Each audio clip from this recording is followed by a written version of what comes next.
Hello there, and welcome to the Bitcoin Takeover podcast. This is season 16, episode 50. We are live with Ray Youssef. We're gonna be talking about the termination of Paxful and why no one's is so much better as a non-US company which serves the empowerment of the global south. And let's get started, sir. It's been a rough week. There's been some press releases. You've been partially accused of undermining your former company where you were CEO. As far as I can tell, you get messages from people who still assume that you're the CEO of Paxful, Yeah, and we're all the here time. to get the record straight. Yes, sir. Thank you for having me, brother. It's the best damn podcast in Bitcoin. Quite possibly all of Fintech, my good man. I'm honored to be here, brother. You're the best. I'm not just saying that because you have pretty hair. And I'm not just saying what I'm saying about you just because you're sponsoring the podcast with no one's. Cheers. Like, what I really respect about you and all the sponsors really is that nobody ever messaged me and said, hey, I don't like this about your content, maybe you should do more of this, or maybe you should interview this person because we're business partners or whatever. You never did any of that. You never interfered, and that's something I really respect. It's really ideal. Yeah, brother. Yeah, you're on the level. We all see eye to eye ethically here. And, sponsors shouldn't get involved in those things. It's all about you like the character and the content of this person, what they're doing, and that's it. That's the way it should be. Otherwise, we default back to the same old, they got us here. Can't have that now. Right, so I read this press release, which was published on the 1st of October 2025 on the Paxful blog, which said that they are quote unquote winding down operations. And Yes. then you also published a response which you sent out to various media outlets, in which you explained that you actually left the company 2 years ago, and to you it was terminated already by the time you left, and that no one's is really where it's at, where the mission is being continued. Yeah, absolutely. And everything I've said, it was almost 3 years ago now. Everything I said has come to pass. I told everyone at the time, this company is not going to stay up. Don't put your money here. I don't know who these people are. And there's a real good chance that all they really want out of this thing is that 3,000 Bitcoin in cold storage that a lot of those people who deposited 10 years ago probably forgot about and is literally worth several hundred times more than it was 10 years ago. And I believe that's true. And I'll tell you why, or what's happening here. But everything I said came to pass, brother. This company is not viable as an American company to serve the global South. And that's why I tried to shut the company down myself, but to do so in a very controlled manner where everyone could get their money. Uh, and these guys, the Paxful guys, they said the same thing in their press release, American regulations. So it proves it, not that anyone needed to see that to know that. But one other interesting thing, they also accused me. They blamed me for everything. And I was like, what? I haven't been involved in this company for nearly 3 years. How are they blaming me? And, that's the real question. Why are they doing that? I haven't been involved. I left Paxful without a single dime, literally without a single penny. My ex co founder sued me because I just wanted to shut the company down and make sure everyone got their money. He didn't want that to happen. He wanted that 3,000 Bitcoin. And he knew it wasn't a viable company, but he did it anyway. And he got in this new team, a bunch of Indian guys, literally. And they basically hatched this plot to make sure they could get that 3,000 Bitcoin in cold storage. That was the number last time I was there. I'm willing to bet that 3,000 Bitcoin is not there anymore at all, because we used to use BitGo as a custodian, but since they exited the American market and canceled their American licenses, you couldn't use BitGo. So that was their excuse to actually pull the money out of cold storage. And now it's basically a game of, hey, how can we drain this cold storage? And guess what? The moment they got in there, what did they do? They actually started a tax, a dormant tax, every single month, 3% or 2% of your Bitcoin would actually be taken by the company if you weren't active. And we don't know what's active or what's not. Some people have reported the money's still being drained regardless of anything. I get So hundreds. they turned Paxful into Taxful. Basically, they turn Paxful into Taxful. Every single month for the past 2.5 years, they've been draining that Bitcoin out from all the dormant holders. Then they exited the whole American market. When they did that, they gave the Americans only 1 month to take their money out. That's like unheard of in crypto. No company just gives some people 1 month. And I would get all these messages from people like, "Hey Ray, I can't reach my funds. I've been trying to get the money out. They're not responsive." And I'm like, "Bro, I'm not the CEO. I have no visibility. I don't know. I have nothing to do with that company. Not a single share." And that was another way to drain those funds. And I get emails, literally hundreds a week, of people messaging me saying, "Yo, they deleted my account. I had 6 Bitcoins in there. They deleted my account. I had half a Bitcoin in there. The account just got deleted. They can't log in. Support is unresponsive." So what's actually going on? It doesn't take a conspiracy theorist to figure this one out, folks. 3,000 Bitcoin up for grabs. Will make people do things. And they've been planning this for a while. People thought, "Oh yeah, they're back. They're here to be competitive." And I told everyone, no, they're not. This thing is destined to shut down. It has no viability. They're just here playing a game to drain away those funds and possibly get more suckers to put in their coin. Most people believe me and came over to the new platform, No One's, which is doing 10 times more volume than Paxful ever did. Super active user base. We're doing some amazing things there. And it's a lot more than Paxful ever was. And all the same people have come over. But some people stayed because they just didn't hear about what's going on or whatever it is. And I feel sorry for them because if they don't get their money out, that's it. All their money is going to be gone. And no one will be able to help them. Pun not intended. Yeah, that's what I was thinking about. No one will be there to help them. Maybe no one will be there to help them. Precisely, my good man. We should hire you as a CMO, sir. I mean, I'm good with puns. I came up with Taxful and no one's. I mean, they're sort of obvious. Yeah, well, I'm giving you credit, bro. We need a pun master and a meme master at No One's, bro. Someone with nice hair like mine. You do have great hair. Thank you. Thanks, man. I have more hair here now. I grew a beard. That's right, bro. Real men should have beards, bro. When's your beard coming in, man? That's your ankles, my good man. No, it becomes patchy. Like there are spots where it doesn't grow, so I just shave everything. Now, you look great regardless, bro. Thank you, sir. Accounts of Bitcoin, but not Dracula. Vlad. I was trying to come up with a cool name for you, but anyway, yeah, I'm not that good. Let's continue, bro. I was gonna make some lame Vlad the Impaler joke, but you're not impaling anyone. Vlad the Explainer. Explainer. Forget it. I'm more of a heretic nowadays. I don't know. Yeah, you are a heretic, bro. We're both heretics, bro. You've been expelled from the big church of Bitcoin, bro. The high priests have issued a fatwa against us, my good man. We can't even walk down the street without their little fucking clown army throwing eggs at us. Yeah, but to be honest, what's happening on Twitter does not happen in real life. I was at events where they were attending and we were basically in the same space and we just ignored each other, but there was no drama. It wasn't like they came up to me and said, "Oh, you don't belong here, you shouldn't be around, blah blah blah."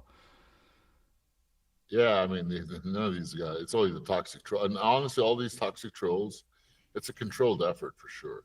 It is a conspiracy, folks. Bitcoin was so amazing because it was two things in one. It was a new financial system and the new monetary system.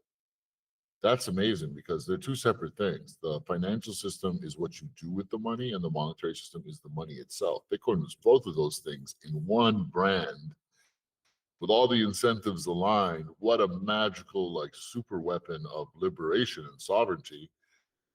So of course they went right after it, and anyway, here we are. But we move on, my good man, and we continue to build great things. No One's, my new company, is supposed to replace the financial pillar, give us an alternative, especially in the global south. And I've talked about economic apartheid a lot, and that's why I started Paxful 10 years ago, because I had this crazy dream that if we could actually help people in the global south, like Egypt, where I was born, if we could just help those people use their money, everything would change. Wealth would be created. And believe me, that theory is true. You know, I did this very strategically, but also I was homeless at the time when I started Paxful. And I met this other dumb fool who was homeless, and I felt sorry for this guy. We both felt sorry for each other. So I was a young kid, put him to work.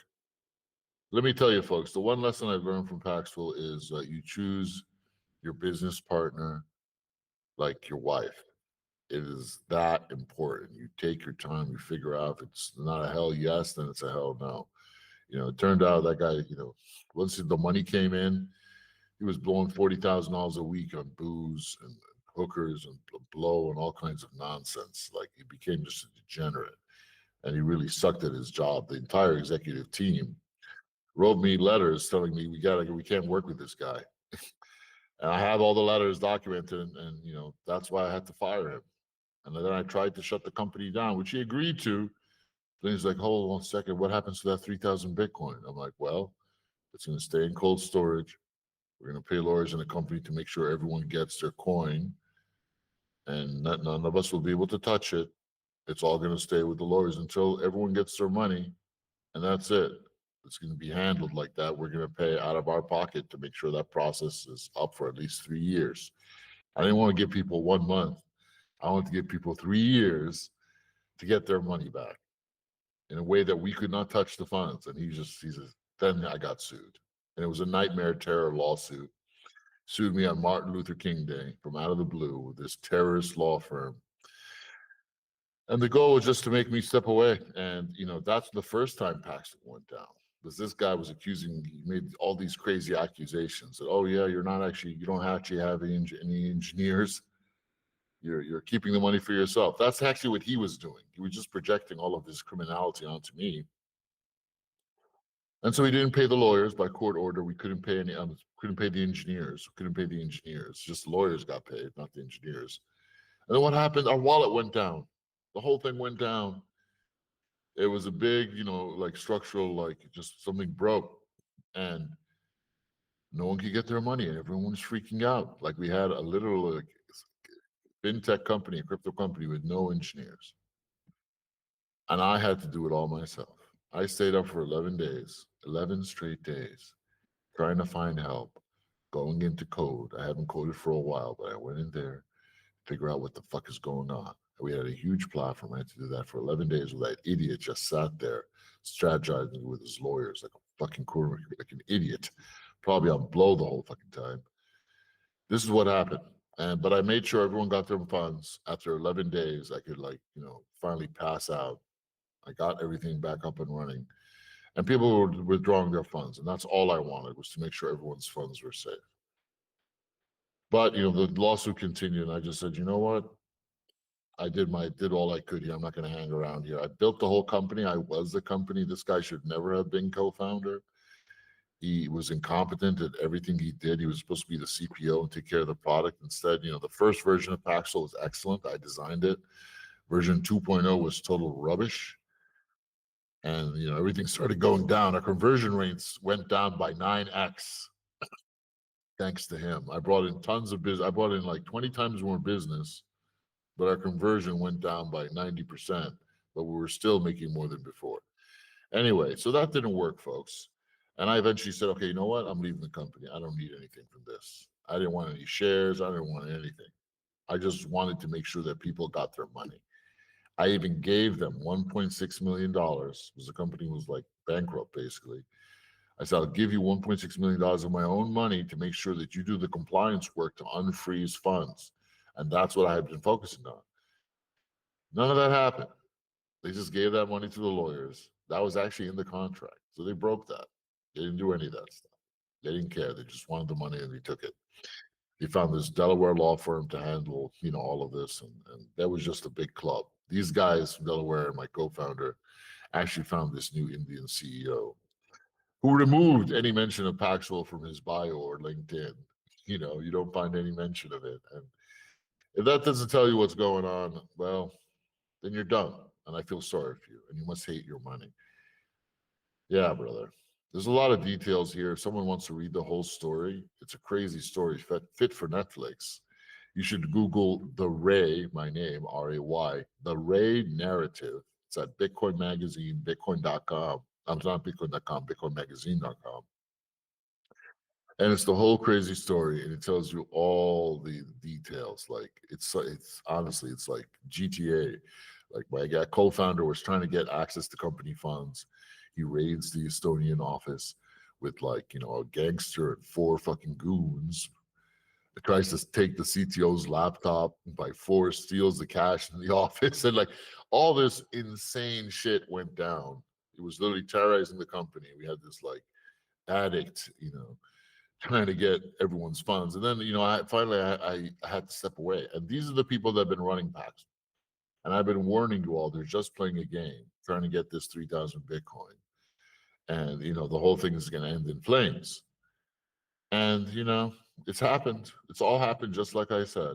So I hope people will listen now because, I'm getting hundreds of messages a day right now. People are like, Ray, you're the CEO. I'm like, no, I'm not. I haven't been the CEO for 3 years. They're like, oh, but Ray, my funds, you were CEO back then. I'm like, bro, what do you want me to do? I don't have your money.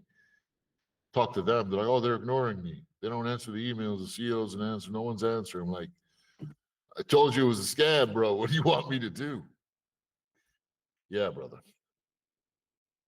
But there's good news. No one's is here to save us, bro. No one's coming to save us. In fact, the best traders have already come over. No one's is what Paxful really should have been. And I didn't want to start a new company. After Paxful, I was happy in retirement. Bringing Bitcoin to the global south, to Africa, was hard work. And I built that company up completely bootstrapped by the grace and mercy of God. No funds, no investors, nothing. And it onboarded a whole continent and basically the entire world outside of the West, because I thought this was a tool for their true sovereignty. And we built an amazing team, not a team inside the company. There was maybe one other guy inside the company that was good, and he left, was my ex-co-founder. But the team of you, like the traders on the ground, were the real team here. And the good news is the best people from Paxful and local Bitcoins and all the best traders in P2P, the guys that built up Paxful, they're all together at no one's right now. You remember Kate Grazik? She's back. She handled the Paxful Peer program, which was a genius program that really onboarded, the entire community. We're bringing it back and upgrading it. This time it's all for life, and we're making people real partners. We're calling it the No One's Partner program. It just launched yesterday. Kate's in charge, and we've got all the homeboys and homegirls, bro. The old family is back. We've got the best people from local Bitcoins and Paxful came together to build No One's and show the world what peer-to-peer should really be. So to my old Paxful family and citizens, I greet thee. I'm the guy that built the whole thing. I really was Paxful. And now I'm No One's CEO. So come on down. We'll treat you right. And this time, it's not going anywhere. I promise you that. We have our whole structure outside of the West. We don't depend on the West for anything, not even our infrastructure. We can't be messed with. And we're going to be around forever, inshallah. Or at least until the day of judgment, of course. That's all we can hope for. Right, so right now, Paxful is winding down operations, but they still owe some Bitcoin to their users. And what is the way to go forward for someone who needs to get his Bitcoin back from Paxful? Like, should they go to courts or should they file tickets to support and wait? Yeah, well, good luck filing tickets to support. Some people's accounts have just like been deleted. Like there's no mention of it. Support just ignores. There's no mention of the account, like, hey, look at my account. There's no account. He's like, what happened to my account? I had 6 Bitcoins in there. This is one poor guy just messaged me like, I don't know what to tell him anymore. The only way, they basically deleted all proof that his account existed. So the only way for this guy to, get his money back is, to sue them and start a discovery process in court where they would look at their old database records and say, oh yeah, look, this was his account here in January 2023. And, in February 2024, the database record is gone. It would be, a long, painstaking, a very expensive process, but it is 3,000 Bitcoin. That's like, 320 or $360 million. It's a lot of money, and that's what they wanted out of all this. So I don't know. I could start a petition. Actually, I can do that, start a petition where all the Paxful users can get there and sign the petition and file their case. And, there's going to be a lot of people there, I'm sure. But, if it's enough people, maybe we'll start a class action lawsuit. I don't know. But, no matter what, I think these Indian guys are going to be running off with the funds. And I really feel sorry for new people that put their money in. That's crazy. So look, I'll try to help. If you're a no one's user, and you lost money at Paxful, I can try to help you guys, and I will try. But I'm not Paxful CEO. I didn't want to deal with that mess. I did my best by the community. It was a heroic effort, but I'll try to help you guys now. So, number one, trust no one's. Don't keep your money on centralized exchanges, especially not American ones. I was gonna ask you this because Paxful was a peer-to-peer exchange. So why would anyone want to keep their coins on Paxful? You should only keep the coins on Paxful or any peer-to-peer exchange, including no one's, Binance, P2P, any of these others, that you're going to use for trading, like daily trading. But if you're not trading, then just take your money off there. It's just that simple. So some people just get lazy and leave savings on there. And that's why when I was CEO of Paxful, especially during the end, every Monday I sent an email telling people about cold storage. And I did that for two reasons. One, to educate people. And two, because I knew my co-founder really wanted that Bitcoin. He kept trying to get it. He kept trying to get admin access, all this stuff, trying to coerce and harass the CTO to get his keys. It was insane. So I was just trying to get people to drain their funds, to take their funds off the platform. These new guys are trying to make sure people forget so they can drain the funds. Literally the exact opposite. So that just tells you what kind of person I am. These are the real things that I did, and I won tremendous respect for that. So I was Paxful, but once I stopped being Paxful, that's when it became a scam, folks. And they just put up a good corporate air all this time to try to get more deposits and to try to get people to forget. And now they're finally like stepping away. And you've only got, I think, a few more days, folks. You've got 3 more weeks to get your funds out of there. And I don't know. I mean, maybe I'll make a Telegram group or a Twitter X community where everyone can join, and we can try to manage this process, because I'm getting so many messages right now. I can't even, that's why I can't sleep. Like, every one of these people message me and I answer them. I answer them personally, and I say, hey, I'm not the CEO anymore. I'm sorry. I'll try to help you, but I don't know what to do. They took my money too. My own account got banned. I had some Bitcoin in there as well.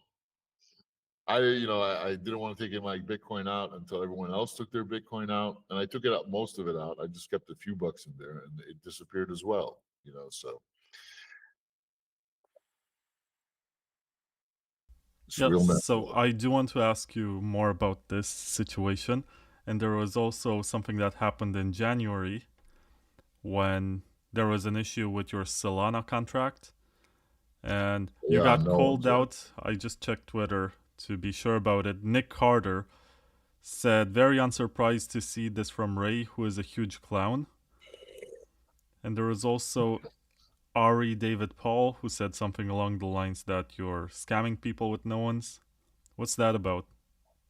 Yeah, these are two punk ass bitches, and I quote, that just have a personal issue with me. And why?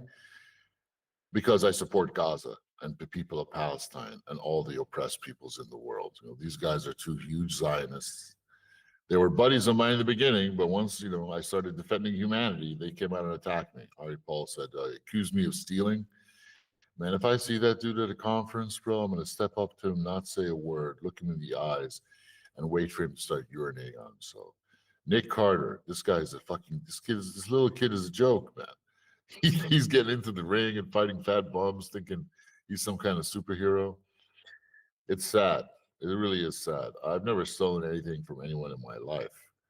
I have the best reputation in the entire scene. I've never done any shit coins. I've never done any of that. I've only advocated for people. I've only paid for my own money to reimburse people. So here's the story. I was in Medina on Hajj, and it was the New Year. I spent New Year in Medina, first Mecca, then Medina, and I was praying in the mosque of the Prophet, Masjid al-Nabawi. It's called. It's beautiful. I have 1 million people praying there. And I had my head on the floor in sujood, like I was telling you before. And as I got up, I felt such peace. And then the brother next to me, a young brother from Gaza, who I now work with, looked me in the eyes and said, put away his phone and said, there was a hack, $8 million gone. And I looked at him and I just nodded my head. I was completely unbothered because I knew it was a test. And I said, okay, I'll just take care of that myself. And that's what I did. No one lost any money. I just put in the money myself. We retrieved some of the funds, but it doesn't matter. That's just to compensate me. The community is compensated. As for why that hack happened, well, believe me, we redid and removed and reformatted our entire security team. It was an old Solana bug. None of the platforms I've ever had have been hacked before, but this was an old bug in Solana that the security team that we had here somehow, through sheer incompetence, did not detect. We fixed all that now. We have an extreme auditing process, and we have much better people right now. The best, actually. They're expensive, inside and externally. But again, that just shows you who I am. When this happened, I was like, okay, I just took care of it myself, meaning I put my own money in there, and everyone is secure. That's who I am. And that's why you drive a Mini Cooper as opposed to a Lambo. Yeah, well, that's one of the reasons. I wouldn't be caught dead in a Lambo, bro. People that drive Lambos are just pathetic, bro. The Mini is a lot more fun too, honestly. Great car. You're a big man. I'm not even sure how you fit inside of that Mini. Oh, it's super roomy. No, the Mini Cooper is like super well designed, bro. It's like one of the roomiest little cars ever. That's pretty amazing, actually. It's pretty amazing. But yeah, that's who I am, bro. And anything that happens, I always take care of the community, and I'm completely transparent about everything. Even like unknowns, my CEO dashboard, literally all the information on the company, including reserves, even conversion rates, volume, users, it's all public for the whole world to see. That's the kind of operation I run. Because look, I believe that if you're the CEO of a fintech platform, you're kind of like the president of a country, and your users are your citizens. You have to take care of them. Because essentially, what these fintech platforms really are is governance. They handle all your money. And 99.9% of governance, it's really about money. It's all about making the money flow and ensuring that money is flowing and moving to the right places, able to make things generative. And honestly, most of it seems like 99% of what the temple does is also ensuring ethics in the marketplace, because it's really about the flow of the human capital, meaning the blood and energy of humanity. That's what the economy actually is. In every village in the world is the temple and there's a marketplace. Temple really exists to make sure the marketplace functions normally, functions well with ethics. And governance is mostly about money. So if you're the CEO of a fintech platform, you're kind of like the president of your own country.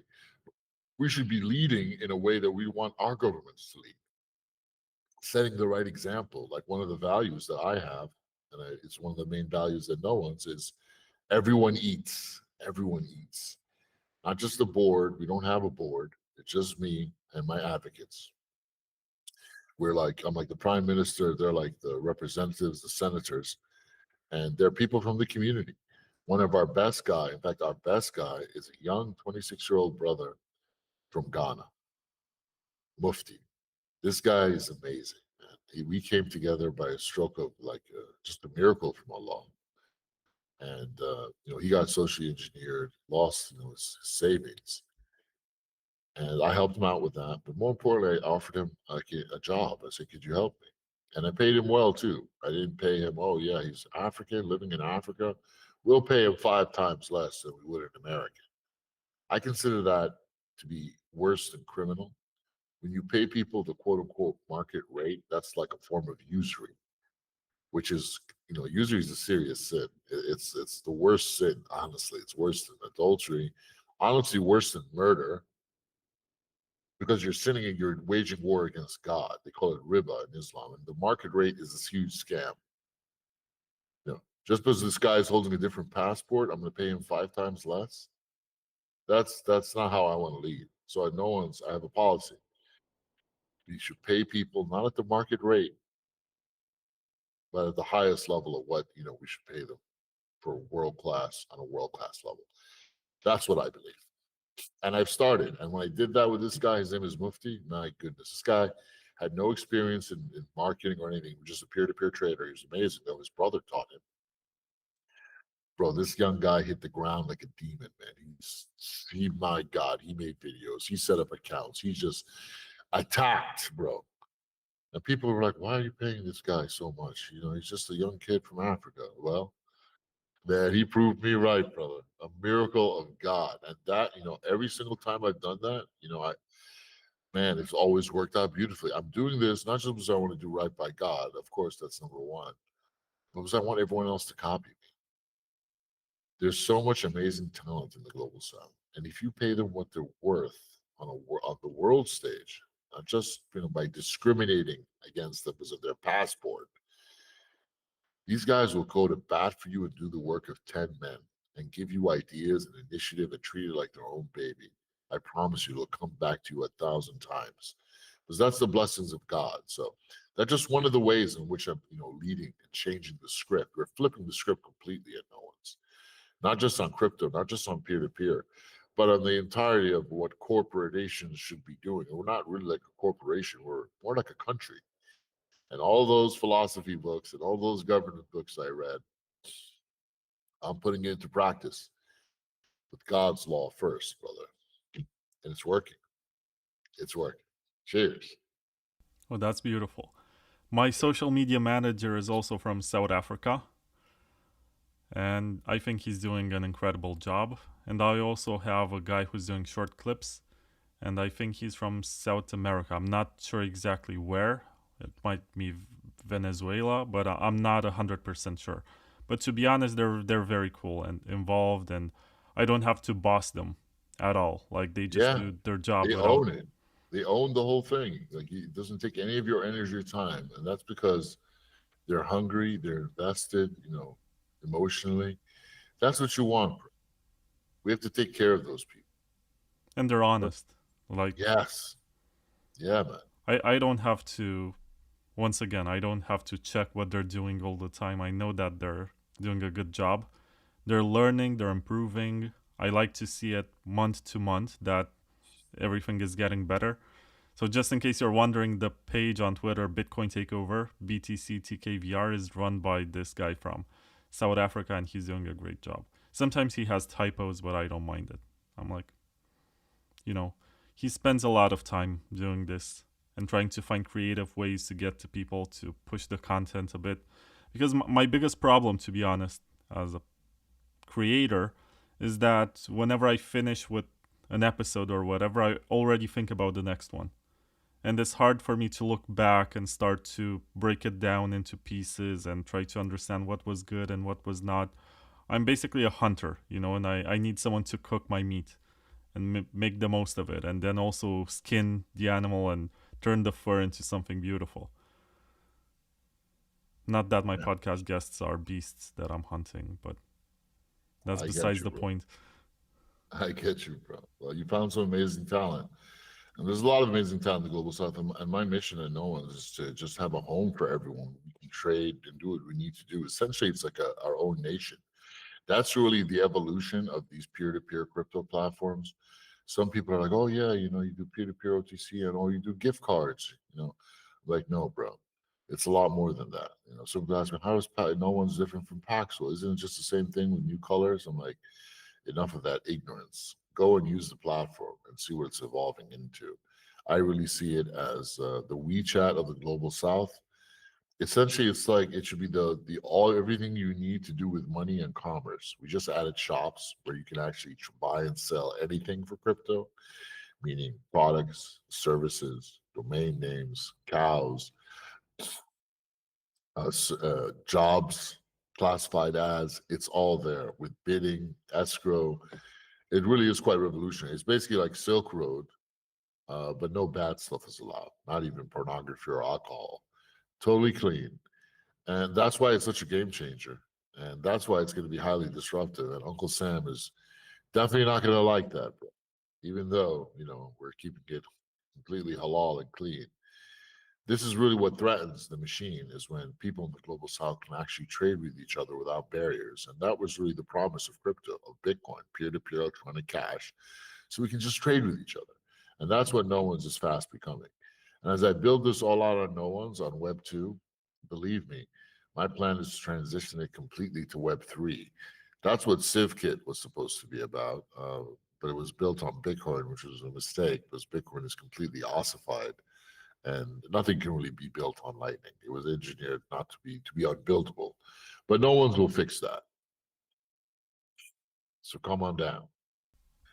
That was actually the first time when I had you on the show. It was you and Nicholas Gregory, who is the CTO and I think CEO actually of Commerce Block, a Yeah, software company from London.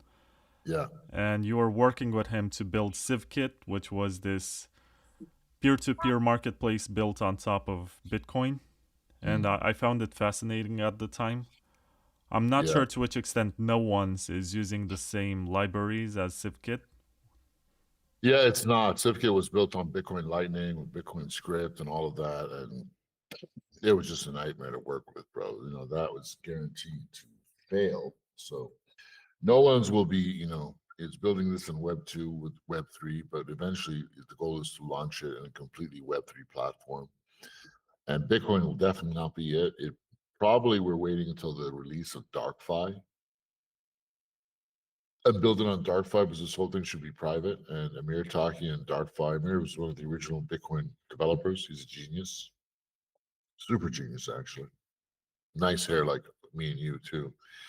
And I think DarkFi will be the thing to build this on. So CivKit might make a comeback, or we might just call it No One's and build it on top of DarkFi and give it free to the whole world. Because I don't just want one like peer-to-peer marketplace, completely decentralized. I wanted hundreds, thousands of them, maybe millions, maybe every little community in the world can have their little itty bitty marketplace where everyone is selling their stuff in person and online, and all that liquidity is flowing up through the world, and it's all just moving in a completely liquid manner.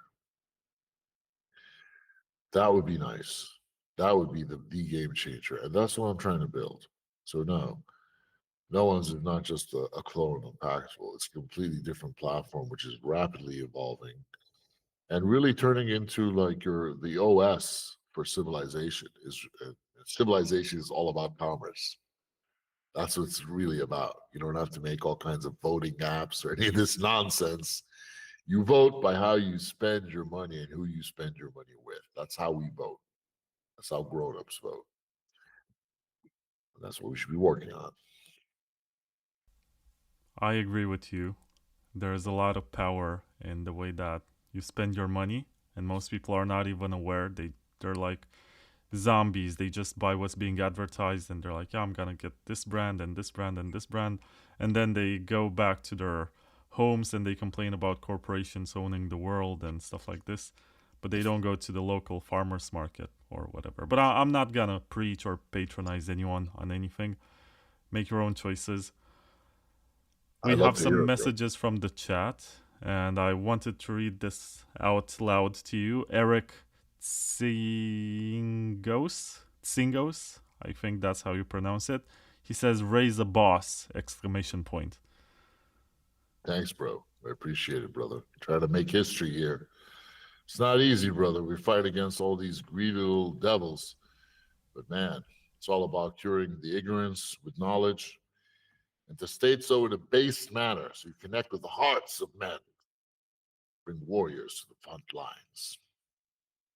There's also exam R in the chat, which I guess is a way of saying XMR, but it's like exam R.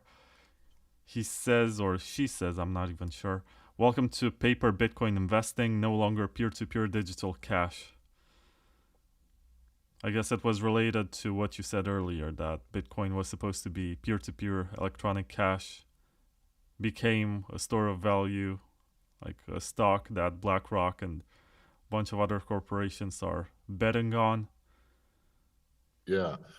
Yeah, it's sad, bro. And I really believe in Bitcoin in the early days, and I focused just on Bitcoin. And that's why at Paxful it was Bitcoin only for like 6 years, and then the last 2 years I added Tether. My co-founder wanted all these shit coins on there, and I was like, no. We would have made a lot more money, but I didn't want people getting scammed. So I was like the purest Bitcoiner there was, and I wasn't a maxi. I was an optimalist. I was just trying to optimize, for education and adoption by focusing on one thing first. And I was real because I was actually having to sell it on the ground to real people, and I knew how to do that. It's very simple, it's super focused, and that's why I focused on Bitcoin. And then they got hijacked. They got totally hijacked, and we all saw it happen. 2017 is when it happened. I was too busy running Paxful at the time and onboarding the entire global South to get involved in big block, small block nonsense. But I saw how they were attacking Roger Ver. First, I was pissed at Roger because, all these people were like, hey, I sent my Bitcoin Cash to this Bitcoin address and it didn't show up. I'm like, yeah, bro, it's two different chains. We don't have your money. You just, and it was a nightmare. All these people were losing money. And I just got pissed at him. But then I saw how he was being attacked by all of these trolls. And like, wait a minute, this is organized. And then when I started complaining to everyone, like back then, Paxful had the busiest wallet in the world, actually. Our wallet, our Bitcoin wallet, did more transactions than anyone else. And there were super small balances, like $2, $10. It's super busy. And the fees were insane. Like this one poor lady had to pay like $26 at the height of the bubble in like 2017 to send I think $2.50. And I went online and I said, hey man, this is bullshit. And then all of a sudden, all of these clowns came out and attacked me. They were all paid trolls, I could tell. And they were all attacking Roger Ver as well. So then I was like, okay, something's up. I do not have the energy to engage in this political battle, but I apologized to Roger Ver because I thought, it was unprofessional of me. And I realized he was under attack at that point. But I did not engage, I didn't want to dig any deeper. I was just too busy with my work. But, just like 3 years ago, I figured it out. Bitcoin was hijacked. It really was. And I saw it clear as day. I exited the cult and I called them all out and they went crazy. They were so pissed, like, oh no.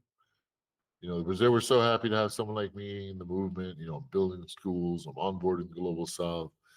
I was like some poster boy, I met Michael Saylor and, they were all trying to, woo me over. And then they saw who I really was, bro. I'm the war chief, bro. I'm all about serving God first, brother. The truth, nothing but the truth. They want to make a little poster boy out of me. I'll tear that poster off the wall, crumple it up, shove it down their throat, and deep into their stomach. That's right, bro. The war chief don't play, man. Them all go fuck themselves, man. Bail the hell out, man. You don't need to invite me to your fancy parties anymore. I don't give a damn about Time Magazine no more. And to hell with the cult. I smashed them up online, bro. They couldn't take it. I exposed them completely. That's just who I am, bro. Trying to bribe me with money or influence or any of the bullshit that works on these weak little bitch ass men like Nick Carter and Ari Paul and all these little weak clowns. Fuck all that. The war chief doesn't need any of that, man. I could go back. I was homeless, bro. I can go back to my old life. Just wake up every morning, training boxing and MMA and lifting weights for 5 hours a day, and then just reading all my old science books and then sleeping on a little fucking mat on the floor. And I'd be happy, man. I'd be happy, bro. There's really nothing they could give me that would make me happier than that. And that's what that system cannot stand, is men like me who are content just to worship God, get stronger in every way, and do the right thing. I played too many RPGs as a young boy, bro. I'm a completist, man. I'm out to build the most OP character I can possibly make. I want the maximum everything, bro. Especially intelligence, knowledge, and spells. I want the level 9 spells. I want it all. That's who I am. They don't understand a creature like me because there's very few men like me left around. So this is my call out to all of you guys who are listening. I'm looking for help. And when I interview people to help me, it's a very simple question I ask them. I might ask them, do you play games? I'm like, yeah, I'm looking for, what I'm looking for? I'm looking for the completionist, bro. And I always talk about RPGs, because RPGs really let you complete things, usually. Like, so I asked them, okay, you ever played Baldur's Gate? 1, 2, or 3, or maybe the Fallout series or something. And if I hear a yes, I'm like, oh, okay, this is good. Because these RPG players get it, right? And I ask, okay, how'd you play the game? How'd your character look like? And if I hear an answer, oh yeah, I played on normal and I, got my character and it was fun and I went to the game and yeah, it took a little while, but I finally finished the game. It was good. Maybe I'll go back and play it again. If I hear that, I'm like, all right, that's cool. Get the fuck out. Right there's the door, man. But the answer I'm looking for is this, bro. I'm looking for the guy that comes up and says, yeah, bro, I played Baldur's Gate 3, man. And I figured it out, bro. I beat the game on solo mode, solo honor mode, bro. And I put together the best party, bro. I'll get, you got 21 levels with remove the level cap, and you can get that guy. First start off as a level 6 ranger to get the ambush, 2 extra attacks per round. Then, multi-class him into a rogue and get the sneak attacks. And then multi-class him into a fighter and get the second and triple attack up to level 11. And then, I'm waiting to hear what special sauce they're adding to make this the ultimate fucking character. Oh yeah, and here's the list of gear that I had, and here's how each of the stats synergizes to make the ultimate OP character. And then to top it all off, I went into, Baldur's Gate, the city, near the end game, and I fought the ultimate unwinnable fight where I just beat Gorash to death and the entire castle, like a fight that you shouldn't be actually fighting in the game. It's not something you should be doing. I basically crashed the whole party and murdered everyone. And I did it with one guy, this one OP character solo. I'm like, my man, you are hired, bro. Come on down. That's who I'm looking for, bro. That's who I'm looking for. Those psychos, man. They like come in there and just wipe the whole field, man. Everyone else can go hit the door, bro.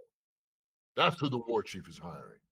And these are the people I'm building over and knowing. So if you're like this and you want to continue on this mission, you want to begin this mission, really, you're looking for allies, you find the war chief. And the war chief will put you to work, young man or young lady. We're going to make history together. I promise you that. To be honest, the last RPG I played was Final Fantasy VI, which I finished around my birthday this year. That's a good game. It's a very good game. I wasted so many hours at the Colosseum just putting my characters to fight these beasts. Basically, it's a randomized game where you choose a character to fight in the arena and you gamble one item. And basically, if you win the battle, you're going to get a much better one. Or if you lose everything. And I spent a lot of time there. I think it's one of the Yeti characters that actually only has melee attacks, and that's the one that you should be using in the Colosseum, which is something I found out later after losing a few times, because all the attacks are randomized within the Colosseum. So basically you have your fighter, which is gonna go against a random monster that can have fire, ice, or thunder attacks, or physical attacks, and you only get one chance at one attack. And if you put Terra or someone who's a wizard, you're gonna end up having a very unpredictable fight because you don't know if she's gonna cast Ultima or she's gonna cast Tandaraga or just the normal fire spell.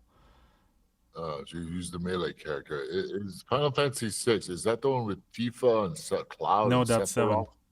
That's 7. Okay. It's the one on the PS1. 6 is the one that came on the Super Nintendo and was remastered for the Switch, and that's the version that I Ah, played. what are the main characters' names? Just remind me. So the main character, and it's debatable because some people say that there is no main character, but there is Terra, which is I think I this remember Terra. lady Yeah. with psychic powers, and she's the Uh, last one that can do magic. oh, And I remember. I remember now. Yeah, the green hair. Yeah, yeah. yeah, Okay, I yeah. got it. Yeah, And no, I there's remember. Yeah, Locke, who is this thief I remember. I who's very remember. Yeah, yeah. principled. Yeah, yeah, I remember now. I definitely played them all, bro. There's such great memories, man. Now I'm actually playing Wasteland 3 on the PS5. It's so good. It reminds me of the original, like 2 Fallouts, which are amazing games. These 2 guys, neurosurgeons from Canada, quit their jobs and just started making video games, man. And they made the Fallout and original Baldur's Gate series.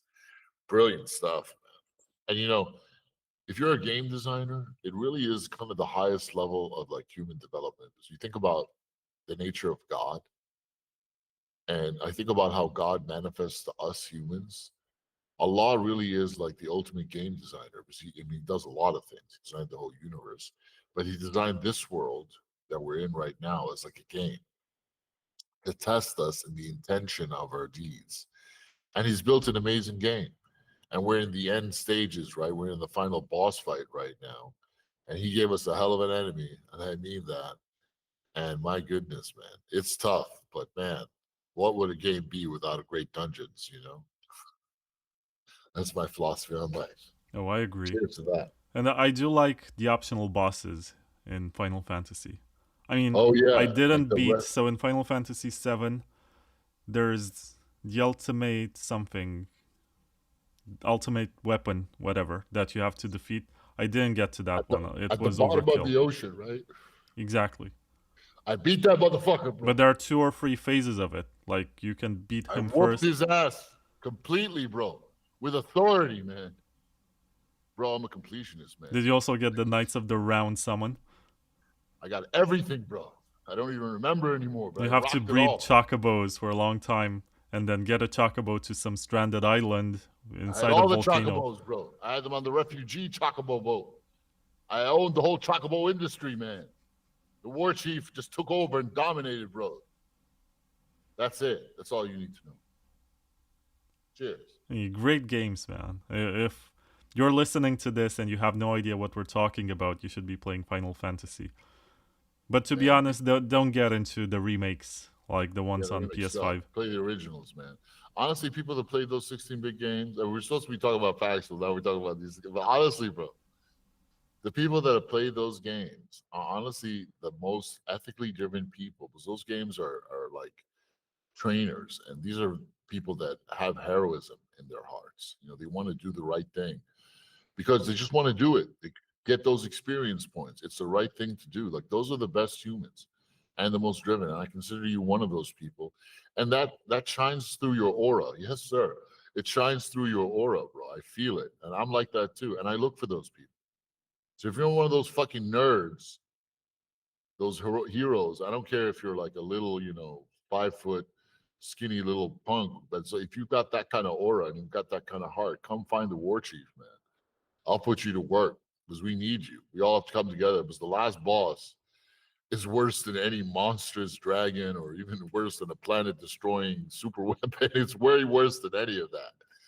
And we have to take it down right now. We have another 5 years to really build up our defenses and build our own alternative system where we don't have to depend on the system that these demons have built, because that's the challenge. They built everything that we're using now is by them, by their money, all created with usury. And that's why we're in such a poor state. We have to build our own system. No one's is a part of that. Paxful was supposed to be a part of that, but I lost that because I chose the wrong business partner. And I'll never do that again. Everything I build from now on, I am completely in charge. The war chief is the boss. He's in charge. No one tells me what to do. I listen to advice, but no one tells me what to do. I serve God and God alone. And I'm looking for the strongest, best people. It's not easy being war chief, believe me. It's not a job that anyone would want, especially anyone sane. But you got to be a little insane or a lot insane to be the war chief. And the war chief needs help. I'm looking to build an army of 10,000 warrior mages. I'm a warrior mage. More of a mage, actually. I look like a warrior, but I'm more of a mage. I've got level 9 spells. I'm like Garrosh Hellscream in World of Warcraft, but with level 9 spells, man. Like Gul'dan. That's who I am. Who are you, bro? What's your archetype in these games, man? Who are you, bro? Tell me now. Well, Tell me. it's easy to identify with the protagonist in these games, but someone I really liked, for example, in Final Fantasy VI was Setzer, the guy who had the ship. And his introduction is very perverse in a way because he's trying to kidnap the opera singer. I think I remember blonde guy, or Gray-haired. And okay. he's wearing like a robe, and he's a gambler who's traveling the world with his ship. Oh yeah. Gambler, the gambler. I remember. Yeah, and basically his spells are using cards, and he's such a cool character once you get to know him, because in the beginning he's very shady. He's trying to kidnap, what's the name, Celeste, who was the opera singer, and marry her. And then you find out his tragic story, how he used to have a girlfriend who also had a ship, and they were racing together, and then she died. And it makes the story much more wholesome. And the fact that he's generous and at the same time honest, because he gets introduced as sort of a villain that's trying to kidnap Celeste, but then he makes a bet with the rest of the team in which basically he says, you give me the girl if I win, but if you win, you can use my ship. And he sticks to his... I mean, of course, it needs to be like this for the story to progress, to get to the next level, so you can navigate the land more easily. But he's not such a bad character.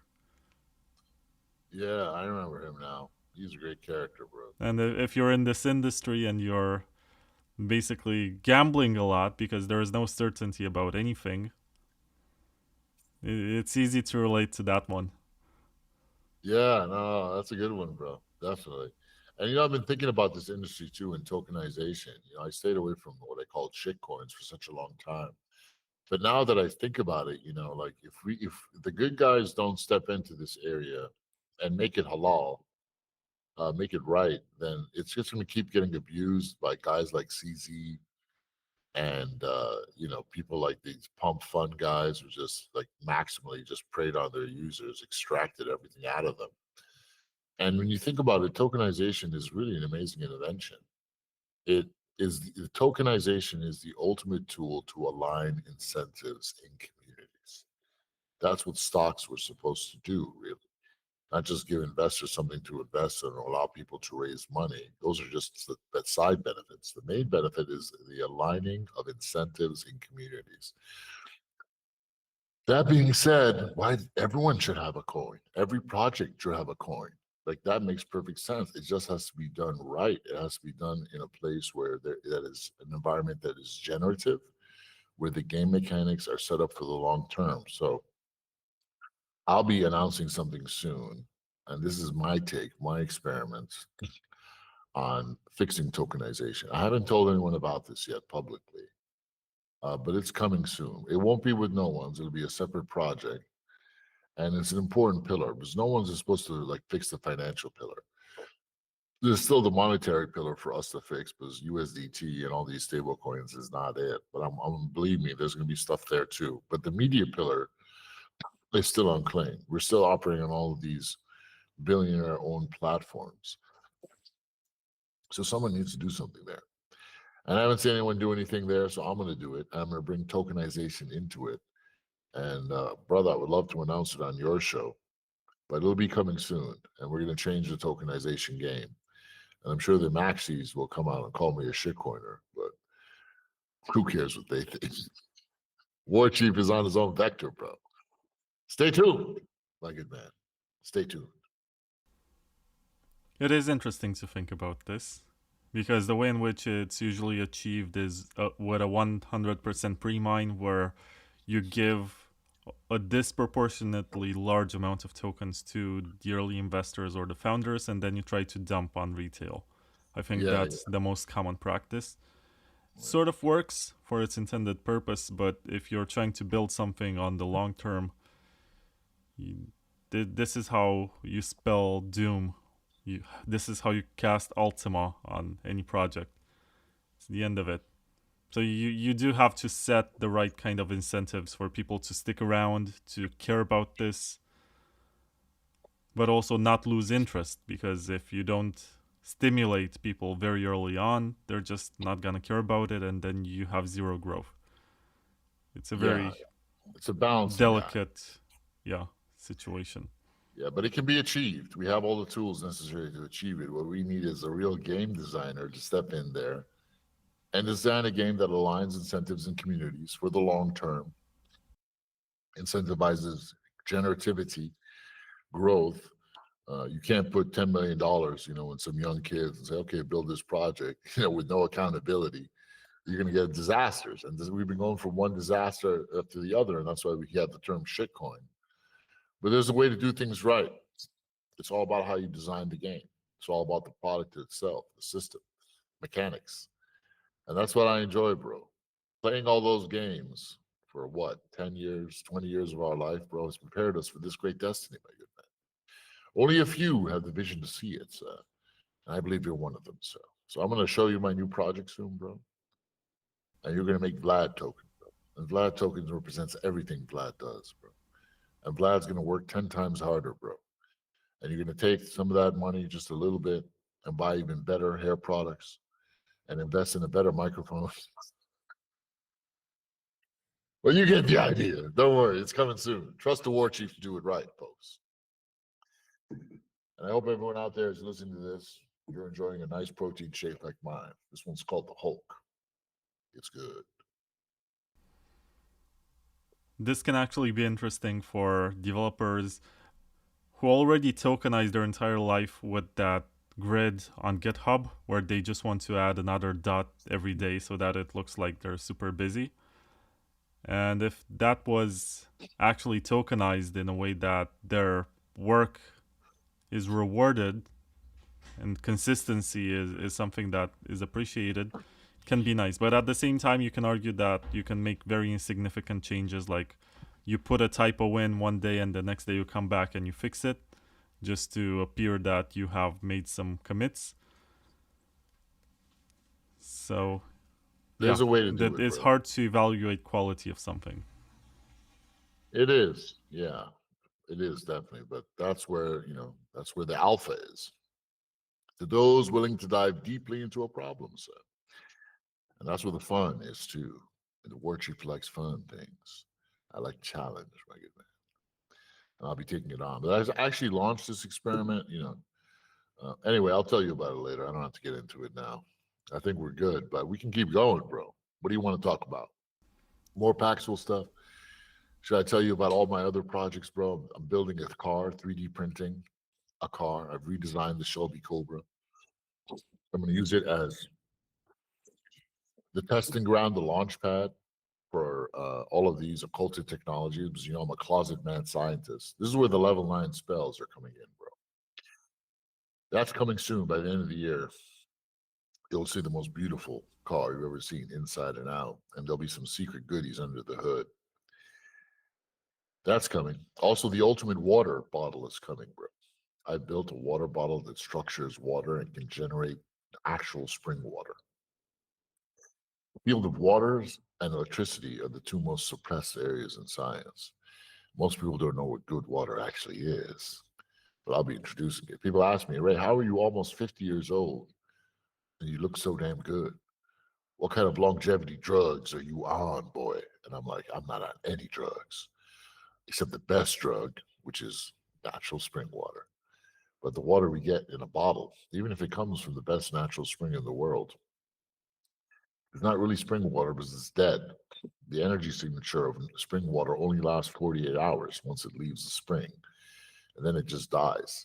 But the seed, the memory of water is still there and can be reawakened with the right structural processes. I've taken the work of Victor Schauberger and I've incorporated it into a product that will be absolutely revolutionary. So, my good man, you'll be the first one to get, maybe not the first, but definitely in the top 10, to get one of these water bottles, sir. And you're going to see soon those pretty locks are going to be down to your ankles soon, bro. All lustry and shiny, thick, juicy hairs, bro. And the skin will be even better. Stay tuned. And there's more coming, bro. Even my own fashion line. I'm wearing it right now. I've got a lot of things I'm working on, brother. We're rebuilding civilization here, bro. It's not easy. These are my heroes here up on the wall, bro. As you can see, look, check it out. We got the whole gang up here. African heroes, Malcolm X, right there at top. Above him, Muammar Gaddafi, and below them all, some of the greatest heroes, revolutionaries in Africa, most of which are dead, whom are dead. But the war chief will avenge them all. And believe me, bro, there's more artwork here in my room. It really is a shrine to greatness. But some of those names will have to go unmentioned, and some of those portraits unseen. Because God knows, if anyone can get themselves canceled, it's me. So we'll just take it step by step. Cool? This sounded like such a great advertisement for water. Like, I can actually clip that and put any water product next to it, and it's gonna sound believable that you're selling the Bro, best sparkling spring water in the world. bro, when you taste this, first of all, it tastes different. When you structure the water and you compare it to a taste test to normal water, it's so much softer, it's smoother, like it just tastes different. It goes down your throat so much, like so silky smooth. And then if you drink that water for like 3 days, just drink that water for 3 days, you can see a huge difference in your energy, your stamina, your senses, your vitality, your virality. Makes you super horny too, actually. And my goodness, bro, it's amazing. Like natural spring water really is a miracle. But we don't know what good water is anymore, because our water is about as bad as our food, whether it's genetically modified or like all this junk. The water that we drink is not good water, man. And water is the most important thing, because water is the most common element on earth, and it's also the seat of consciousness. Our brains are just antennas. Our brains are mostly fat, mostly water, for most of the rest of our bodies. And the water that we drink is dead. It's juvenile. It's dead and juvenile, meaning the bright water, spring water, is alive. It's bursting with energetic vitality, like real energy that comes from the earth, a synergy between the earth and the sky. And it's also mature, meaning it's gone through a process. Like it comes up from the ground. And as it comes up through the ground, it picks up all the elements, carbons and salts from the earth. That matures it. And then when it comes up, to the earth, like there's a magical process that happens every morning. Every morning, about an hour before the sun actually rises, when the water, the groundwater, comes up to the top, there really is a magical process that's very similar to photosynthesis, where water actually multiplies itself. I know this sounds insane. And I actually, the first time I read any proof of this, or mention of it rather, was in a letter, a journal entry by Victor Schaback, which actually appeared in the Nature Science Journal, I think in 1929, if I'm correct. And he poses a very interesting question where he says, haven't you wondered why every river in the world begins at a mountain spring and terminates into the sea, every single river in the world, yet the water that terminates into the sea is 100 or 1,000x more than the water that originates in that mountain spring. So where is all that extra water coming from? Especially when you account for evaporation, seepage, consumption of the water by, plants and animals and humans. Where's all this extra water coming from? It's a great question. I was like, where is that water coming from? It multiplies itself. Water multiplies itself. Every single morning when that groundwater comes up and the first rays of invisible light hit it, a process similar to photosynthesis happens, where the water will actually multiply. It sounds insane, But if you consider what photosynthesis actually is, it literally is, all of this vegetable and plant matter being synthesized, not just from the minerals in the ground, because there's not enough minerals in the ground to create all those apples and oranges, but from the ether, from the medium, it just appears magically. And water does the same thing, because photosynthesis is just water and light. So if the water and light can synthesize all of this matter, vegetable and fruit, why can't it multiply itself? That process is really the foundation of photosynthesis. And I found a way to actually replicate this process. I've cobbled together Victor Schauberger's notes from a variety of different sources. I actually have a photo of him here on my wall, big old beard and mustache. Genius, super genius. He was commissioned by the Germans to build these UFO Foo Fighters at the end of the war. He actually found out how to create levity with water. A deep topic, my good man, but I will be bringing this natural spring water generator that Victor Schauberger invented to the market and soon. So stay tuned. The war chief is rebuilding civilization, rebooting it and rebuilding it with massive upgrades and patches, all going back to the original source. First principles, as we like to call it here in the West. We're building a new world, our world. Get your water here. Only $1.99 a cup. That's a lot of money. But due to inflation, I can understand it. I'm not going to question whether or not it's worth it. You'll see, my good man. Anyway, you do have some questions in the chat, and I do have to plug some sponsor ads. So let me start with the ads, and then we can ask the questions. I'll start with No One's, which is the obvious one. It's the peer-to-peer marketplace whose CEO, who is very much like a WWE character, who's fighting the forces of evil and wants to rise above all of the colonialist forces that are trying to keep the global south down. It's a peer-to-peer marketplace that also has a spot exchange, if you're into that, and also has a debit card for spending, once again, if you're into using the Visa network to spend your coins, which I think sort of defeats the purpose, but you do you. And it's super cool. The URL is noones.com. Weird coincidence that it has NES in it and the graphics are 8-bit. Maybe it's supposed to be some sort of hidden message. Yeah. I'm a nerd, bro. What can I say? But No One's it's call it No One. Some people call it Noons. It's a great platform. It's kind of like a cross between Revolut for the global south and Silk Road, although there's no bad stuff allowed. But it's basically just a massive marketplace and everything you can do with money that is for normal people. There's no derivatives or any of this nonsense allowed there. But now people are even selling cows on there. It's not just gift cards and OTC. Because I'm the guy that really took peer-to-peer OTC to the mainstream in the global south. Local Bitcoins did start it off, though. God bless them. I did the rest, but the job wasn't done. As you can see, all these peer-to-peers went down. Local Bitcoins went down. Paxful went down. Running a peer-to-peer is hard. CZ tried to buy Paxful at one point. I refused because I wasn't just in it for the money. I was really in it for the mission. And I know he's a centralized player. He doesn't really get that. So I'm completing the mission. So come join Noons. No One's. No one's going to save you. Trust no one's. And I promise you guys, it's going to be revolutionary. Like, we're going to change the game completely. And I'll get up on that shit list of the Empire, because when it comes right down to it, I'm basically the Garrosh Hellscream of Fintech. The Alliance was corrupt, bro. So I had to join the Orcs. I'm with the Orcs now. The Orcs are cool. I like the Orcs. Yeah.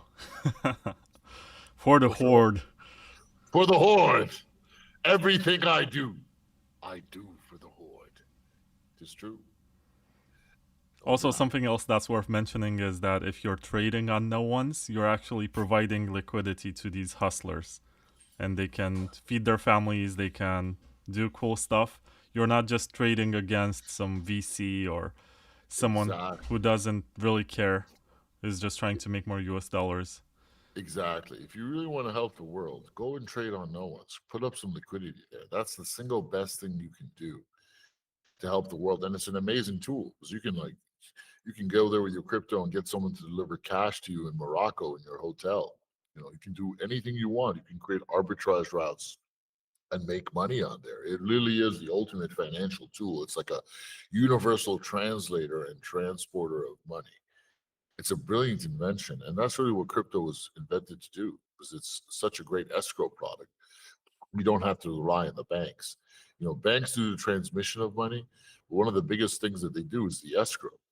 But that's how our entire commodities business survives. All these cacao beans and animal skins and oil and all this stuff happens with these bank escrow products. No one has the best escrow. We have the best dispute moderators. So if you want to help the world, go on to no one's, make an account. KYC is purely optional. People want it sometimes during a trade, but we don't require it. So get on there and just put up some liquidity and start doing some trades. That's the one thing you can do that'll help the world that's real, because then you're giving liquidity and empowering the people on the ground and allowing them to build up their communities. And all these young guys that started off on Paxful and now are no ones, a lot of them are millionaires now, multi-millionaires. Like one brother in Ghana built his own app to do OTC very specifically for Ghana. He's a multi-millionaire. He's like the richest guy in the north of Ghana. He's like, "Oh, Ray, thank you. What you did was amazing." His app is amazing. And, you're seeing all these success stories pop up right now. These guys started when they were like 14. They're in their mid-20s right now, and they're just building their own products. So we're just now beginning to see the fruits of peer-to-peer and what happened 10 years ago. We've got another 20 years into this game before we build this completely alternative system. And that's what no one's is really turning into be. By the end of the year, the product will be radically improved. I'm putting my own love into this. I'm really putting all this love I have as a game designer into it. So come join no one's. It literally is the best product, the most important product in all of crypto. If people want to trade perps and all this shit, go somewhere else for that. If you want to do something real that's actually going to get real money flowing to real people, trust no one's. Welcome. Also, Bitcoin.com news, which is the place where you can find news outside of your bubble. They're not US centric as much as Bitcoin Magazine, and they're not as centered around institutions as Coindesk. I think they're more balanced and they have more news across the spectrum. They also have a bunch of articles about you, Ray. So if you look up Ray Youssef on news.bitcoin.com, you're going to come across one that's called "No One CEO Ray Youssef Blasts Bitcoin Fees. We Have Failed the Global South." This is from last year. And I think you're also quoted that Roger Ver was right in one of these articles. He was. Still is. God bless him, man. Free Roger Ver. Yeah, Bitcoin.com is a great site, man. It's solid. I'm glad we have people like Roger Ver. The guy took so much abuse, man. You really have to respect him for that and stood his ground. That's amazing. He's but what's really amazing about him is that he's not bitter or petty, or he doesn't sound like he wants to have revenge on everyone. I met him this year in Mallorca. I was at a conference and he's in exile on that island in Spain. And basically, I met him and he was super normal. He was kind of desolated, but at the same time not defeated. He's still fighting for his freedom. But he's not in that kind of mindset where he says, like the Count of Monte Cristo or whatever, where he says, "I'm going to have revenge on everyone for doing me wrong." He just wants to get his freedom, to see his family, to spend his life wherever he wants to go, not be bound to one island where he can't do anything. He has to check into the police office every morning to prove that he's still there. Uncle Sam came down so hard on Roger. And that just proves he's one of the good guys. He's a true hero. And he's a warrior. These are the people we should be respecting and looking up to, not these uncharismatic, weak little clowns that we have in the Maxi cult. Like, how the fuck did those guys build a community? Anyone still following that whole line is a moron. I'm sorry. And, I say this out to everyone. Wait, who? Who? I'm sorry? You said anyone still following that lion? or No, line? these clowns, that whole line of the Okay. Bitcoin maxi, Kool-Aid. Anyone's still drinking that is a damn fool. I feel sorry for you all, man. Give it up, man.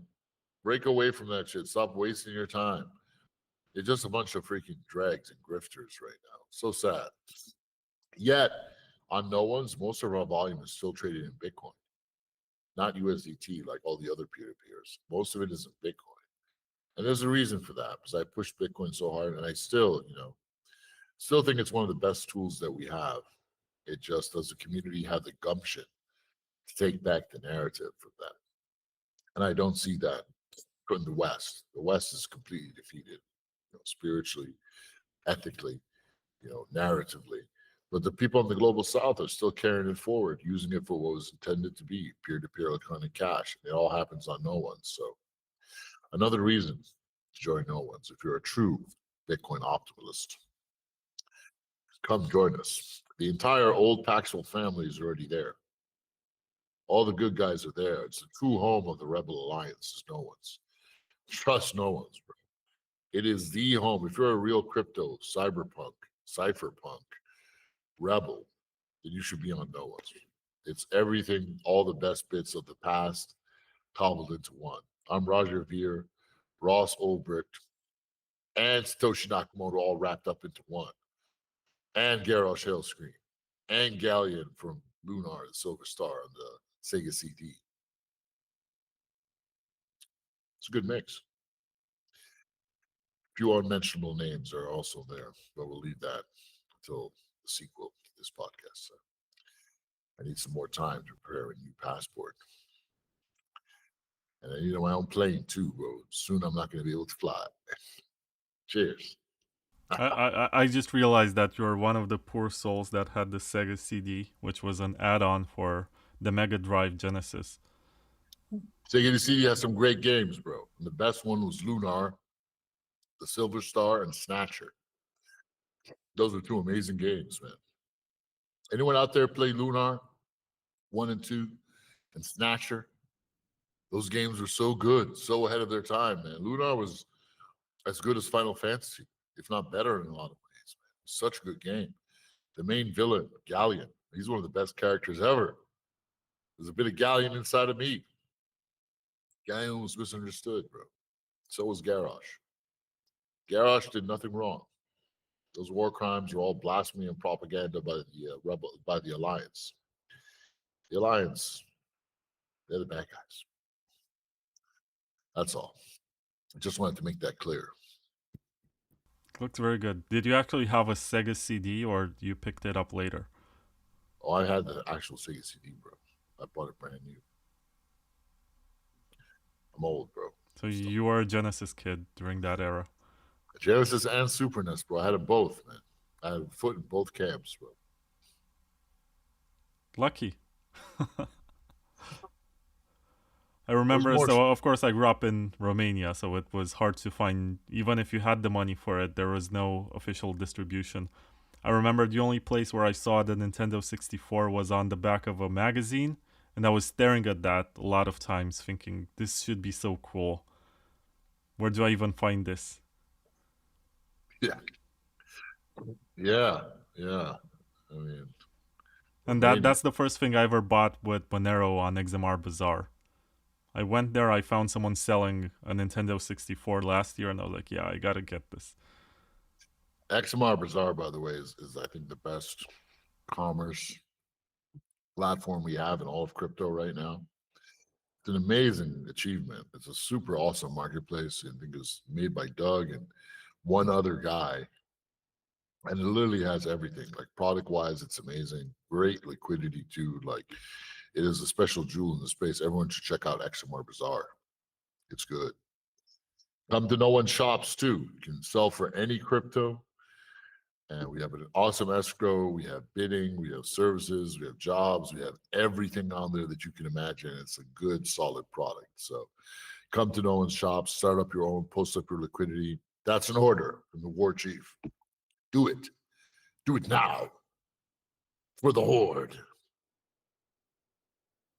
I also have two sponsors which are aspirational for Bitcoin. We have Sidechains, which have been sort of the holy grail for the past decade. How do you figure out the two-way peg?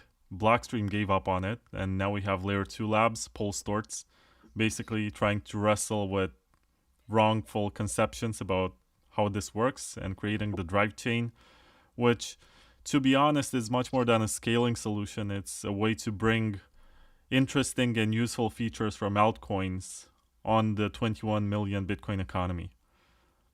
And he has a sidechain for Zcash, which gives you very good privacy. He has a sidechain for Ethereum. He has a sidechain for a big block version of Bitcoin where you prune the data every few months so it doesn't bloat.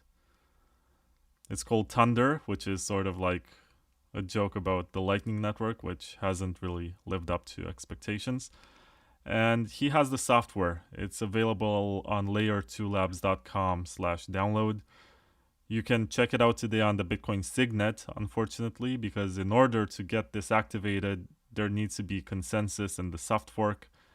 And the more time we spend fighting about filters, and I'm actually curious what you think about that, because it seems to be the prevalent conversation over the last few months, the less likely it seems that we're actually going to get something useful added to Bitcoin to get the developers to extend the functionality and make it scale better and basically update Bitcoin to make it compete with altcoins which are more advanced and they get used, basically cannibalize what could have been transaction fees for the Bitcoin miners, which do need to have a healthy fee economy before it gets too late. So check out Layer 2 Labs. And also Citrea, which is a ZK rollup, which is technically different from the sidechain. It comes from Ethereum land. It was their innovation. It also, so Ethereum was sort of involved in funding ZK stuff in Zcash, and then they sort of reaped the fruits of their investment, and now they have the ZK rollups on Ethereum, and now they're coming to Bitcoin. Basically, it's a way to verify against data on the Bitcoin blockchain and build layer 2s that have extended functionality. Citrea is trying to basically bring Ethereum and the whole Ethereum economy to a Bitcoin ZK rollup. And everything that's compatible with Ethereum will be able to get built on Bitcoin using this extra layer. And unlike Layer 2 Labs, they don't need any soft fork to run this, to launch. And it's going to get launched later this year. And keep an eye on it. It's citrea.xyz. And I'm actually curious, Ray, what do you think about all of these attempts to bring layer 2s to Bitcoin, if there's any merit to them? And also, what do you think about that whole conversation about filters? Like, if you don't apply filters, someone's going to put CP on your node and then it's going to become illegal for you to run a node. And it got to the point where they're almost asking the government to step in and say, hey, this is how you should configure your Bitcoin node. Yeah, I mean, look, they took the narrative, so they're going to take everything else. You know, and building anything you're going to build on top of Bitcoin now is just going to be a waste. It literally is. You know, just don't even bother. I'm sorry. And the filters, I'm not even sure what that is, but I can only guess. It's just literally another filtration mechanism, another choke point operation to control the flow of money. Like with all of these things, you know, you can dive into the technology and judge them, but the first thing you need to do is be able to zoom out your perspective and understand what is the prize here. What is all this fighting about? Are they just fighting over Bitcoin? No. The prize is the power, and the power is very simple. Mayor Amschel Rothschild, you know, he was the dominant ruling Rothschild member in London at the turn of the century, last century, 20th century. And, yeah, 20th century, I mean, 1900s, you know, World War One, etc. He had a very good quote. He said, "I care not who makes the laws. The true power in any government is who controls the volume of currency in circulation. The volume of currency in circulation." He chose his words economically. And he basically told you right there. the volume of currency in circulation. So if I were to make a simple analogy, it's like controlling the blood in a human's body. If I had a magic button here, I could tap my microphone twice, and the blood in Vlad's body would go down from 7 liters down to like 2. He'd be in shock on the ground, white as a ghost, unable to move. If I tapped it 3 times, it would go all the way up to 20 liters of blood. You'd have heart failure and be bloated, red, unable to move. But if it stays at 7 liters or 8 liters, it looks like a big dude, then he's functioning optimally. And it's the same thing with an economy. They have this power by controlling the volume of circulation in an economy. It doesn't matter if it's the American economy, the Russian economy, the African economies, or the Bitcoin economy. They just want to control the volume of circulation. And everything they're doing here is literally to control the volume of circulation through all these choke points, control of centralized exchanges, travel rule, all of these Bitcoin custody plays. And of course, ossifying the blockchain itself so you can control the actual circulation and put stoppages there. If you can control the circulation, put all these barriers, you control the volume that's flowing around. And that's really what they want. That's the ultimate power in an economy, controlling the volume and circulation. They've done that with the fiat economies and made sure that all this money, billions are just sitting there with all these rich families and corporations and not moving, not flowing to the young people. Again, the volume of circulation. That is the power. And that is the power that they have that we must take away. If there's one thing you learn from this interview, besides the best strategy for Baldur's Gate 3 to build the most OP character, it's what I just said, you dumb motherfuckers. So write that shit down and don't forget it. This is an order from the war chief. You are all dismissed. No, they're not dismissed. They have questions in the chat. For example, there is... Just a second. I know what the question is. I can't find his name. He is Lone Wolf Light. He says, please ask Ray one MWeb on Litecoin. MWeb is Mimblewimble extension block. It's their privacy layer. I don't know much about it, but I've heard good things. Litecoin is a great project, man. It's advancing a lot farther, a lot faster than Bitcoin. That's for damn sure. We're going to add Litecoin 2 soon to no one's and Bitcoin Cash and everything else. We've just been really busy with shops and the partner program and a lot of other things, but we're going to seriously scale up our Web3.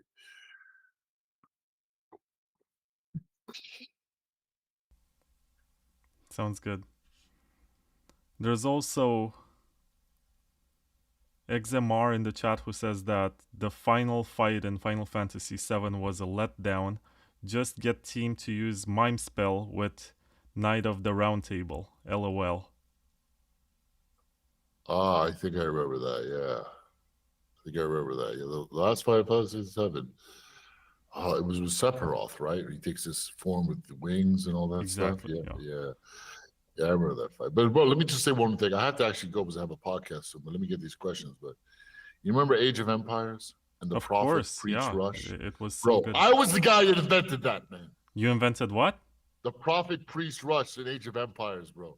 Because I was playing this world champion. This was way back before any of this SuperNet gamer shit really started. This guy was a tournament champion. Me and my friend were playing against him, and he was whooping our ass, man. This guy he was nuking my village when I was still trying to get to the Bronze Age, bro, because he was so efficient at building up a civilization. And after losing this guy like 11 times, I just said, you know what, fuck this shit, man. And I got radical, bro. And I just put everyone mining gold. And bro, I spawned off like Moses, Jesus, and the last prophet. Peace and blessings be upon all of them. I had 3 prophets. No, it was just 2 prophets. And like 7 priests. And I put them all in little 2 boats, bro. And I sent them over to his village as soon as I could, bro. And I destroyed that whole boy, bro. He was humiliated, bro. I was the one that pioneered that. Then he went after that, copied it, told all his friends. It's me, man. I want credit for that. Let the whole world know and speak about that. The priest prophet rush at Age of Empires was pioneered by me, the war chief. I await the rest of the questions. That's amazing. I think I follow Sandy Peterson, who was a designer, the level designer on Age of Empires. So maybe that he recalls some of that, or maybe that he's aware. Well, make him aware, bro. Let him know it was me, bro. It was me. I claim that for all time. Sandy Peterson, if you're listening to this. ExamR wants to know, what do you think about the new USA Stablecoin Act? Isn't it tokenizing Fed debt on and unselling to the third world that is craving USD, offloading USA's inflation? Exactly. All of the above. These people are just criminals, looking to just keep the US dollar relevant. Look, the US dollar has lost its relevance. You're going to see it being replaced pretty soon in the next 5 years by a new kind of money. And it's eventually going to culminate into a currency controlled by Israel, which will be real, like it'll be backed up or supposedly backed up by gold and silver, all of which will be in Israel, stolen from the rest of the world. Just like Bretton Woods happened in 1944, this will happen soon officially, but they're going to ease people into it because, people are looking out for this, market of the beast, all this and that. Stable coins are basically the precursor to all of this. And you're seeing them preparing the framework for this. And all of these derivatives and usurious-based tools they're building around there are all just part of the scam. So you're right, my good man. Big shout out to the Monero people. They're the last true OGs holding it down, bro. I'll be at Monerotopia in Mexico again this year, February. It's actually next year in 2026. Yes, exactly. Yes. There's someone in the chat. Should I Yeah. ask this? Or he's a troll most likely, but he put some pictures of you and said, basically, how do I even show you this?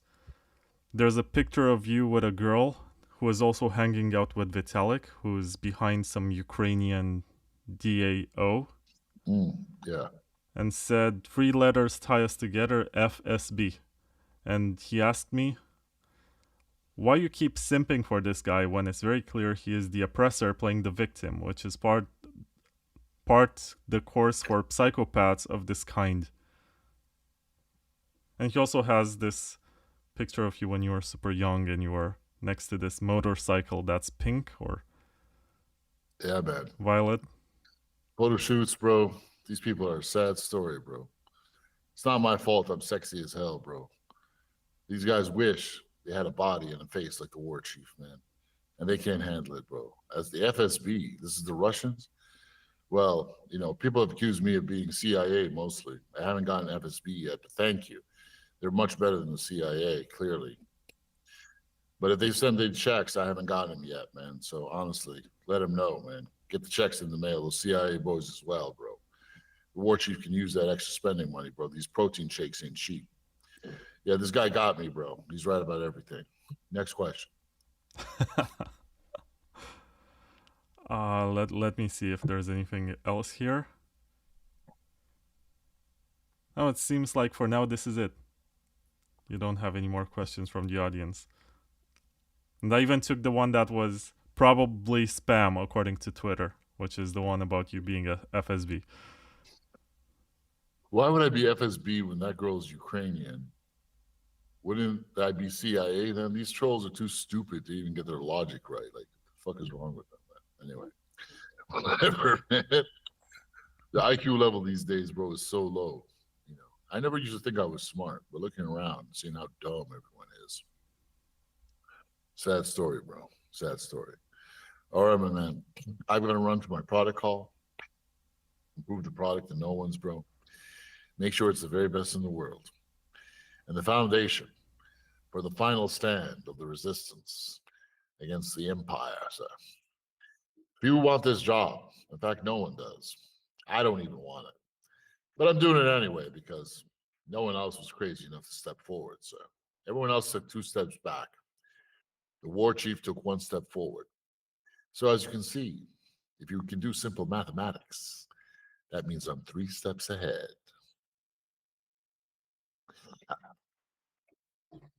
I should introduce you to Val Venis. He was on my show like 3 episodes ago, which is like 1 week ago or something. Anyway, He actually was in the WWE and fought The Rock for the title one time. Nice. And his gimmick was that of a former porn star who became a wrestler. Nice. He, Well, I'm not. Yeah, I'm pretty halal, bro. I'm like a monk. I live a very nowadays simple. he's into Monero and stuff, so I think you two would get along very well. And he's a It sounds hardcore like libertarian. He's from Canada, and he told me that when he was a teenager, he had a job cleaning roofs, and he had to work an entire summer just to pay his taxes on the money that he made previously, and he was very pissed about it. And he never liked taxes. taxes are river, bro. There should be no taxes of any kind. In the new world, the war chief will abolish taxes of any kind, sir. The tax man will be executed, as is anyone that helped the tax man. They shall be in prison, sir. This is just the start of our innovations. They're gonna end up just like Taxful, to go back to that horrible pun. Yeah, no, it's very true. Paxful has always been taxful ever since I left. And I feel sorry for anyone that lost their money. I'll try to help you guys. Follow my account. I'll create a petition. Maybe I'll organize all these people complaining and we'll start a clash action lawsuit. I don't see any other way to get your money, though. But these guys have been planning this for the past 3 years. So feel bad for y'all. If you didn't listen to the war chief, you always get fucked. I'm the only guy in this space that you can actually trust. In fact, you can trust the war chief more than you can trust your own mama. Why do I say that? Does that sound mad? Is your own mama going to be willing to fight the empire? Is your own mama going to stand stalwart in the face of the most oppressive and dominant military machine that has ever existed? No, we all know the answer. She will not, but the war chief will. And it takes more than ethics to win a man's trust these days. It takes the might to stand your ground, no matter what the cost. And that's why I'm war chief. Trust no one's. All right.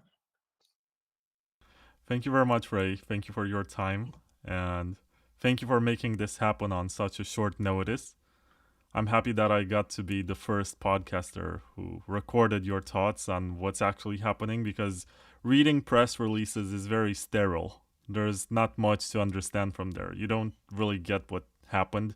Everyone's trying to keep it nice and clean and try to not use strong words. But you're not afraid of that. You're using the strong words. I have to, bro. And every time I tell the truth about this, I put myself at legal risk. As part of my uh,